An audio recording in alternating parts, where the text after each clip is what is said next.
আসলে টিকা নিয়ে বাংলাদেশে কি হচ্ছে, কি হয়েছে, এটা থেকে আসলে গত সরকারের, আমি ডক্টর ইউনূস সরকারের অদূরদর্শিতা বা অবহেলা ছিল? আমি প্রথমে ডক্টর জাবিনকেই জানতে চাই, তারপর আমরা ডক্টর চক্রবর্তীর কাছ থেকে এটি জানতে চাইবো যে এটা কি অদূরদর্শিতা, এটা কি অবহেলা, এটা কি একটা মিসম্যানেজমেন্ট, এটা কি এখনো এটা ম্যানেজ করার সুযোগ রয়েছে কিনা কোনো কুইক কোনো স্টেপস নিয়ে? অবশ্যই অদূরদর্শিতা। আমি আজকেই একটা রিপোর্ট পড়ছিলাম, যে যে সাংবাদিক ওই রিপোর্ট করেছে তারা এই ব্যাপারে জানতে অন্তর্বর্তী সরকারের যে উপদেষ্টা ছিলেন, স্বাস্থ্য উপদেষ্টা নূরজাহান ম্যাডাম, এবং পরে সাইদুল হক স্যার, ওনাদেরকে যোগাযোগ করে ওনাদের কমেন্ট পাওয়া যায় নাই। এবং তারা যে অন্তর্বর্তী সরকার ইন্টারপ্রেট ছিল, যার কারণে হামের মতো একটা যেই রোগ অনেকটা চলে গেছে দেশ থেকে, সেটা আবার এত বাজেভাবে প্রাদুর্ভাব হলো এবং খুব অল্প সময়ের মধ্যে অনেকগুলো বাচ্চা মারা গেল। এবং এটার পাশাপাশি অদূরদর্শিতা এবং আমাদের হোল হেলথ সিস্টেমের পার্ট হিসেবে আপনি জানেন যে অন্তর্বর্তী সরকারের সময় অনেকেই বিভিন্ন দাবি দাওয়া নিয়ে আন্দোলন করেছে, তারপর কাজ বিরতি দিয়েছে। এরকম হেলথ অ্যাসিস্ট্যান্ট কিন্তু মানে স্বাস্থ্য সহকারী যারা আসলে এই টিকাদান কর্মসূচিগুলোর সাথে যুক্ত, তারাও কিন্তু কর্মবিরতিতে ছিল। তারপর যারা পোর্টার, প্রায় ১,৫০০ পোর্টারের মতো, তাদের গত ৯ মাস ধরে বেতন হয় না। সো এটা একটা মানে বাংলাদেশের স্বাস্থ্য ব্যবস্থার অনিয়ম বা যে ধরনের বিশৃঙ্খলা আমাদের একটা গোজামিল একটা স্বাস্থ্য ব্যবস্থা, ওইটার উপর গত অন্তর্বর্তী সরকারের এক ধরনের অদূরদর্শিতা এটার মধ্যে ছিল। এবং এটা থেকে উত্তরণ আমি যতটুকু জানি যে ৫ এপ্রিল থেকেই আবার এই হামের বিশেষ টিকাদান শুরু হবে। এবং সো আমি আশাবাদী যে এটা সামাল দিতে পারবে এই সরকার। আমি একতরফা ভাবে এই সরকারের শুরুতে আপনি যেরকম বলছিলেন যে আমি ফেসবুকে এটা নিয়ে লিখেছি যে স্বাস্থ্যমন্ত্রী কেন আমাদেরকে পরিষ্কার করে জানাচ্ছেন না যে টিকার মজুদ আছে কিনা। এখন মাত্র তারা ক্ষমতা নিয়ে তার আগের কি অবস্থা সেটার একটা কন্টিনিউশন এখানে আছে। কিন্তু এই যে ব্রিফ করা, আমি আজকে দেখলাম যে স্বাস্থ্য অধিদপ্তর থেকে ব্রিফ হচ্ছে, এটা কিন্তু খুব সিরিয়াস ইস্যু। কোভিড এর সময় আমরা যেরকম রেগুলার ব্রিফ দেখেছি, আমরা কিন্তু এটা নিয়েও সেরকম ব্রিফ সরকারের পক্ষ থেকে আশা করি যে মানুষকে আশ্বস্ত করা। সো এটা সরকার শুরু করেছে আমি দেখলাম। এবং ৫ এপ্রিল কিন্তু তারা টিকাদান কর্মসূচি শুরু হবে সারা দেশে হামের। কিন্তু যেটা নিয়ে আমি কনসার্ন জানাতে চাই, ধরেন হামে যখন বাচ্চা মারা যাওয়া শুরু হলো তখন এটা নিয়ে কিন্তু অনেক তোলপাড় শুরু হলো। কিন্তু WHO থেকে আমেরিকা বের হয়ে যাওয়ার পর এই যে তহবিল সংকট, এটা নিয়ে কিন্তু আমাদের দেশে যে টাইফয়েডের টিকা, তারপর জরায়ুর ক্যান্সারের যে টিকা মহিলাদেরকে দেওয়া হয়, এটা সহ আরো অনেক টিকা কিন্তু তাদের তহবিলে বা তাদের সহায়তায় কিন্তু চলে। সো এগুলার মানে একদম রোগের প্রাদুর্ভাব হয়ে মানুষ মারা যাওয়া শুরু করলে যাতে এটা নিয়ে তোড়জোড় না হয়, তার আগে থেকে যাতে এটার টিকাগুলোর মজুদ সরকার নিশ্চিত করে, সেই আহ্বান থাকবে। আরেকটা হচ্ছে রোহিঙ্গা ইস্যু। এবারও কিন্তু হামটা শুরু হয় জানুয়ারির শুরুর দিকে, রোহিঙ্গা এবং ঢাকার বাইরে রাজশাহী, ময়মনসিংহে। সো সেখানে রোহিঙ্গাদের ওই ক্যাম্পগুলোতে স্বাস্থ্যসেবার কি অবস্থা, কারণ আমরা জানি যে এটার সহায়তা কিন্তু বাইরে অনেকগুলো সংস্থা থেকে আসে। সো আমাদের দেশে গত ২ বছরে যে ধরনের সরকার পরিবর্তনের একটা ডামাডোল বা একটা নিয়ম মানে এখনো ফিক্স হয় নাই, শেপে আসে নাই।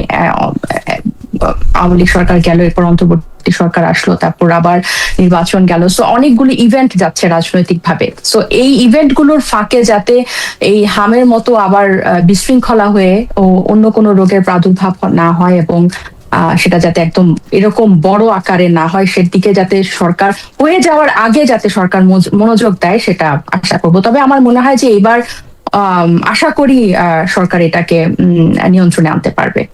ডক্টর জাবিন, আপনাকে ধন্যবাদ। ডক্টর চক্রবর্তী, আপনি আপনার মন্তব্য আমরা এই ব্যাপারে শুনতে চাই, কিন্তু আপনি নিশ্চয়ই আজকে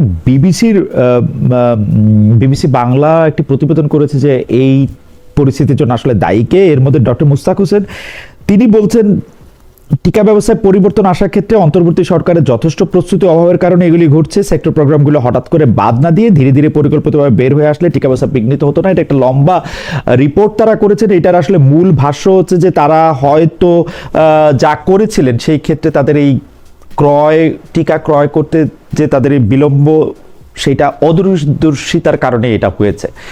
আপনি এটাকে কিভাবে দেখছেন? টিকা কেনা নিয়ে অন্তর্বর্তী সরকারের সময় কি ঘটেছিল এটা নিয়ে একটা প্রতিবেদন করেছে তারা। জি ডক্টর চক্রবর্তী। জি জি জি, মূল বিষয়টি হচ্ছে, দেখুন যে আমরা আসলে যেটা হয়েছে, দেখা গেল যে এই নতুন অন্তর্বর্তী সরকার ক্ষমতায় আসার পরে তারা আগের সরকারের অনেক ধরনের প্রকল্প, সেগুলিকে যাচাই বাছাই ছাড়াই এক ধরনের বাতিল করার জায়গাটি সেটি কিন্তু শুরু করেছিল। এই যে টিকা যেভাবে কেনা হতো, হ্যাঁ, এখানে হচ্ছে স্বাস্থ্য জনসংখ্যা পুষ্টি খাতের একটা অপারেশন প্ল্যানের মাধ্যমে টিকাটা কেনা হতো। এই টিকাটা কেনার ক্ষেত্রে ইউনিসেফের যে একটা বৈশ্বিক যে ভ্যাকসিন সরবরাহের একটা প্রজেক্ট আছে গ্যাভি, তাদের সহযোগিতায় এখানে টিকা কেনাটা আমাদের মতো দেশগুলির জন্য অনেক সহজ ছিল। কিন্তু সরকার এসে কি করলেন, তারা অন্তর্বর্তী সরকার এসে এটাকে আমরা কেন এত জোর দিচ্ছি, কারণ হচ্ছে যে এই যে টিকার কারণেই যে সংকটটি হয়েছে এটি কিন্তু প্রমাণিত। দেখুন, অন্তর্বর্তী সরকার এসে 25 সালের আগস্ট মাসে তারা হচ্ছে এই অপারেশন প্ল্যানের প্রকল্পটি এটি বাতিল করলেন, এবং বাতিল করার ফলে কি হলো, নতুন করে প্রকল্প তৈরি করা, সেখানে একজন পরিচালক নিয়োগ করা, সেটার আন্ডারে অর্থ ছাড় করা, সেটার আন্ডারে টিকা ক্রয় করা, এই পুরো জিনিসটি কিন্তু আসলে যথেষ্ট সুচারুরূপে সম্পন্ন করা যায়নি। সম্পন্ন যে করা যায়নি তার প্রমাণ কি? তার প্রমাণ হচ্ছে 17 থেকে 23 সাল পর্যন্ত এখানে কিন্তু টিকার যে প্রদানের হার, এটা ছিল 90% অ্যারাউন্ড। এই যে টিকাগুলি আমরা একেবারে বাচ্চাদেরকে দেই 5 বছর বয়স পর্যন্ত, এবং সেখানে কিন্তু 24 সালেও, মানে যেহেতু 24 সালেও হচ্ছে এই ওপি বাতিল হয়নি, তখনও কিন্তু 86% টিকা সেখানে দেয়া হয়েছে। 25 অগস্টে এই প্রজেক্টটি বাতিল হলো, এবং 25 এসে দেখা গেল যে এখানে 59% টিকা দেওয়া হয়েছে, যেখানে এর আগে 86 হলো আগের বছর, তার আগের বছরগুলিতে প্রায় 6 বছর ধরে 90% কিন্তু টিকাটা দেওয়া হয়েছে। ডক্টর চক্রবর্তী, ইন্টারাপ্ট করার জন্য সরি, কিন্তু এইটা একটা ব্যাখ্যা দেওয়া হয়েছে যে তারা এটা আপডেট করেন নাই, টিকা দিচ্ছেন কিন্তু আপডেট করেন নাই, এটা টেকনিক্যাল গ্লিচ। আর অন্তর্বর্তী সরকারের সময় আপনি যে প্রকল্পটি বন্ধ করে দেওয়ার কথা বলতেছিলেন, সেটা কিন্তু আওয়ামী লীগ সরকার সময় আসলে এটা বন্ধ করা হয়েছিল অন্তর্বর্তী, এবং সেই সময় একটা সেক্টর সিস্টেম করার কথা বলা হয়েছে। সেক্টর সিস্টেমটাই বাতিল, মানে সরাসরি ইউনিসেফ থেকে বা দাতাদের অর্থ দিয়ে, দাতাদের থেকে না কিনে সরকার যেখান থেকে পারবে, যেখান থেকে ভালো পাবে সেখান থেকে কিনবে, এরকম একটা প্রক্রিয়া নিয়েছিল। ইউনিস সরকার এসে বলছেন যে না, এটা হবে না, আমরা এরকম করে এটা কিনবো না, কিন্তু করতে গিয়ে এটা একটু যদি ওইটাও একটু। মূল বিষয়টি হচ্ছে যে প্রস্তুতি ছাড়া যখনই আপনি এরকম একটি বড় বিষয়ে হাত দিতে যাবেন আর কি, আপনি সেটার জন্য যথেষ্ট প্রস্তুত কিনা। এখানে শিশুদের জীবন নিয়ে আজকে এই যে বাচ্চাগুলি মারা যাচ্ছে, সেটার জন্য তো লায়াবিলিটি, এই যে প্রস্তুতিহীন ভাবে একটা সিদ্ধান্ত নেওয়া, সেটাকে এক্সিকিউট করা, আপনি তো এখন আগের সরকারের দায় দিয়ে পার হতে পারবেন না। আপনি তো দেশটা চালিয়েছেন ভাই, যখন আপনি দেশটা চালিয়েছেন সেই সময় যেটা আপনি এক্সিকিউট, যেটা আপনার প্রস্তুতি থাকবেন না সেটা আপনি এক্সিকিউট করবেন না। কিন্তু এরকম একটি স্পর্শকাতর বিষয়ে যখন আপনি এই ধরনের একটি কাজ করবেন, এবং সেটার ফলে, আচ্ছা যদি আগের টিকাগুলি দেয়া হয়েছে, আপডেট করা হয়েছে, সেই বছর হামের প্রাদুর্ভাব দেখা যায় নাই, এই বছর আপডেট করা হয় নাই দেখি হামের প্রাদুর্ভাব দেখা গেল, এটা কি খুব একটা লজিক্যাল ডিসকাশন হতে পারে? এটা আসলে মানে আমার মনে হয় যে খুব গ্রহণযোগ্য যুক্তি হতে পারে না। কারণ আসলে স্ট্যাটিস্টিক্স এর বাইরে গিয়ে যদি তারা কোনো দাবি করে থাকেন, সেই দাবি প্রমাণ করার দায়টা তো তাদের, এটা তো আসলে আমাদের দায় না। ফলে এখানে যে ঘটনাটি ঘটেছে, অবশ্যই অন্তর্বর্তীকালীন সরকারের যে অব্যবস্থাপনার বিষয়টি, সেখানে তাদের দায় নিতে হবে। এখন তো আমরা দেখলাম যে সেই গ্যাভির কাছ থেকে এখন শেষে 2 কোটির উপরে, প্রায় 2.5 কোটির মতো হচ্ছে এখানে ভ্যাকসিন লোন নিয়ে, তারপরে কিন্তু সরকার এই যে রবিবার থেকে যে ভ্যাকসিন দিবে, সেটা কিন্তু হচ্ছে সেই রকম একটি, তাদের কাছ থেকে আবার সেই ভ্যাকসিন ধার নিয়ে এখন তাদেরকে দিতে হচ্ছে। তো আসলে বিষয়টি হচ্ছে যে এরকম একটা স্পর্শকাতর বিষয়ে সিদ্ধান্ত নেওয়ার ক্ষেত্রে অবশ্যই মানুষের জীবন যেখানে যুক্ত, এবং বিশেষ করে শিশুদের জীবন যেখানে যুক্ত, শিশুদের রোগের প্রাদুর্ভাবের সম্ভাবনাটি যেখানে যুক্ত, সেখানে অবশ্যই এখানে একটা প্রস্তুতি নিয়ে চিন্তা ভাবনা করে দূরদর্শী সিদ্ধান্ত নেওয়া প্রয়োজন ছিল। স্বাস্থ্য খাতের বিশেষজ্ঞদের পরামর্শ নেওয়া প্রয়োজন ছিল। আমরা দেখেছি যে স্বাস্থ্য খাতের যে উপদেষ্টা ছিলেন, তিনি কিন্তু স্বাস্থ্য ব্যাকগ্রাউন্ডের নন, এবং তারই বিষয়ে কাজ করার আদৌ কোনো অভিজ্ঞতা আছে কিনা আমার জানা নেই।